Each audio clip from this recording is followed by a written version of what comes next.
পাহাড় আমাদের অনেকেরই প্রিয়। কেবল পাহাড়ের নামটুকু শুনলেই মনটা কেমন যেন ছটফট করে ওঠে। শীত শেষ হতে না হতেই পাহাড় যাবার সিজন শুরু হয়ে যাবে এবং তার জন্য অনেকেই আগে ভাগেই টিকিট বুক করেও ফেলেছেন।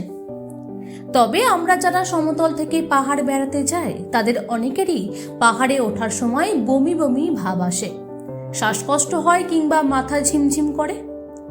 ডাক্তারি ভাষায় একে বলে অ্যাকিউট মাউন্টেন সিকনেস। পাহাড় বেড়াতে গেলে এটি খুবই একটি স্বাভাবিক ব্যাপার, তবে এটারও একটা মারাত্মক দিক আছে।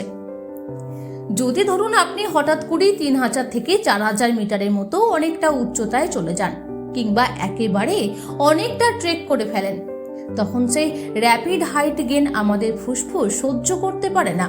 ফলে অনেক সময় ফুসফুসে জল জমতেও শুরু করে, যা খুবই মারাত্মক একটি বিষয়।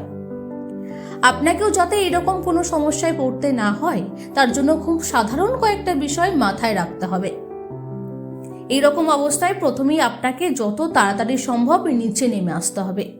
এইভাবে অনেকটা নিচে নেমে এলে আপনার ফুসফুস তার আগের পরিবেশের সঙ্গে মানিয়ে নিয়ে স্বাভাবিক অবস্থায় ফিরে আসবে এবং এরপর আপনি নিকটবর্তী হাসপাতালে গিয়ে চিকিৎসাও করাতে পারেন। এছাড়াও মাথায় রাখবেন যে যখনই পাহাড়ে উঠবেন তখন ধীরে ধীরে সময় নিয়ে উঠবেন, এতে আপনার শরীর সেই পরিবেশের সঙ্গে নিজেকে মানিয়ে নিতে সময় পাবে।